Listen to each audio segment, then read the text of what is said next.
The first thing for me typically is looking at any kind of glaring issues. Do I have wires from lights sticking out anywhere? Do I have stuff on the floor that I don't want? Extraneous details that I don't want to be part of the image. And luckily for this image, I'm not really seeing too much of that. Let's see, maybe a little bit of something up there. I'm gonna do my new layer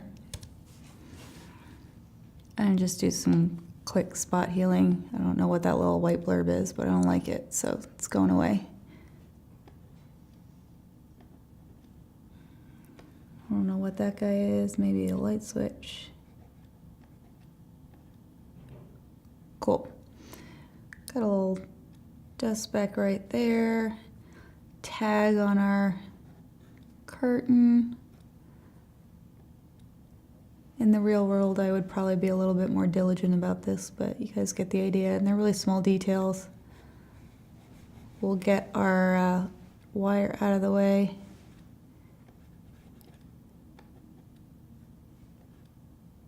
Let's clone that.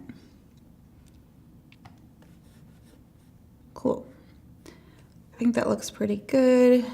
Again, like this is just super minimal cleanup, but things that kind of jump out to my eye immediately, get them out of there. The next thing that I do is I start thinking about luminosity and getting that right first. So I'm not even thinking about color right away. I'm trying to look at overall contrast and how that looks. Do I have some areas that are too bright or too dark? Here, I feel like we've got a little bit of a natural vignette, just kind of based on where the sunlight was coming in. So I might come in here, brighten this up a bit, invert our mask, and super subtly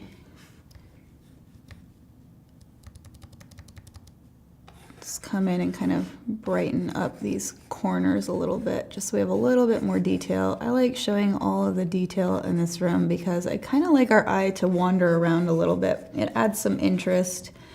Recently, I've been trying to shoot stuff that should be printed really large, so you have to just kind of spend time with it.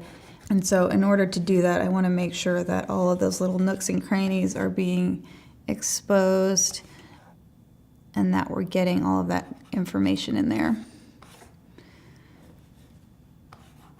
A little bit up here.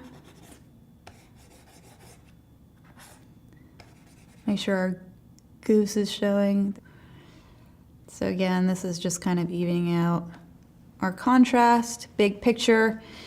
And remember we talked about inherent luminosity and we talked about luminosity contrast specifically with regards to color. So I know a lot of people tend to use luminosity masks in order to address luminosity.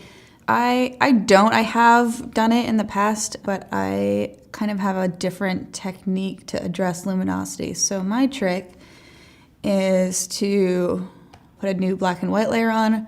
We're actually going to set it to luminosity, and this is just set to default on the preset, but when you notice me toggling this on and off, it makes a pretty significant difference in what's actually going on. So let's just kind of sit with that for a minute and see what's happening. So this is with our black and white layer off. First, I want you guys to pay attention to the yellows. And so in our default, our yellows are actually getting darker. So what we can do is, we can manipulate any one of these sliders. We can take this yellow all the way down, or we could take it all the way up. Say we wanted that yellow to look really bright. And then you'll also notice that our reds, like look at the reds in the chairs, are coming up a little bit. So we can, again, kind of manipulate these sliders. And what I typically like to do is I'll start with the default and then I'll just kind of filter through the existing presets. And so this is kind of where we get into that concept of like balancing out the luminosity contrast between colors. So for instance, if we wanted to have a lot of contrast between those yellows and those blues, we could bring that yellow up. And now it's going to look a lot brighter compared to the rest of the scene. Same with the reds. If we want our reds and our yellows to really feel really different, we want a really deep red here, we can come down there We can push our yellow up. And now we've created a lot more contrast in the image than we had before. See, before all the inherent luminosities were a little bit closer together compared to one another, and now we've kind of pushed them apart. We've pushed the yellows up, we've pushed the reds down, and so we're creating that color contrast. So for this particular image, I actually don't mind the default. I might take it down a little bit in opacity. I might come up a little with the yellow. It's gonna be pretty subtle for this image, but we'll start there.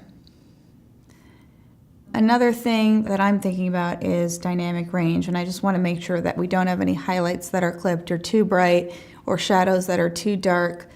So I might come in, pull up a curves layer, let's bring it down a bit, and instead of masking that out, I like to go in and go to image, apply image. And basically what this does is it creates a luminosity map for our highlights and shadows. So everywhere where we've got a highlight, that curve is gonna apply. Everywhere we've got a shadow, that curve isn't going to apply. And then it's gonna sort of interpolate in between and apply as much or as little of that curve according to that luminosity. So as you can see, that's reducing our overall contrast in the image. It's increasing our dynamic range. It's giving us more of that painterly vibe that we're looking for. Because think about it, I mean, painters, they see the environment the way that our eye sees it, not how a camera sees it. So a camera is gonna read light in an environment. It's gonna say, well, these highlights are too high, I can't recognize those. These shadows are too dark, I can't recognize those. It just sets them to either black or white and calls it a day. But our eye has a little bit more capacity to see the nuance. And so what I'm doing here and what painters can do with their paint is sort of cheat that and make it look like our eye. It can bring in more detail into those highlights and shadows. So when we talk about getting that painterly feel, that is really kind of what I'm focusing on in my image, is just making sure we have enough of that dynamic range. So we still get a lot of nice contrast between highlights and shadows, but nothing's clipped like you would see in a camera. One last thing for our luminosity that I like to do, and this is just like a personal little trick. I'll create an exposure layer and I'll just nudge everything, our exposure, our offset, and our gamma correction over to the right a little bit.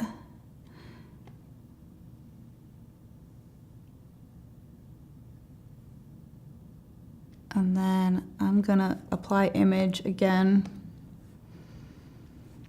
and invert it so it's applying more in the shadow range than it is in the highlight range.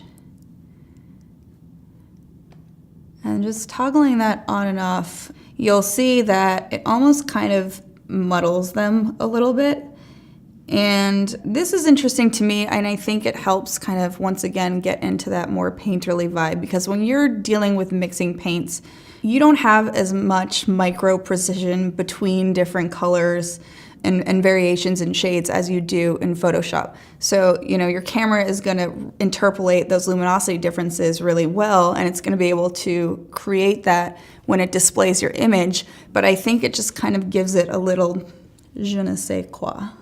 It looks pretty good. You'll also notice too, it's gonna affect our saturation just a little bit. It adds just a nice little punch. I do this on pretty much all of my images. I'm gonna back down just a smidge because I don't want detail to get lost in those shadows. But otherwise that looks pretty good. So if we group these together, this will be our luminosity. Cool. Again, we're just trying to manipulate our contrast, make sure everything's kind of getting into that painterly realm. We got rid of a little bit of that vignette that we had. And that's about it for luminosity so far.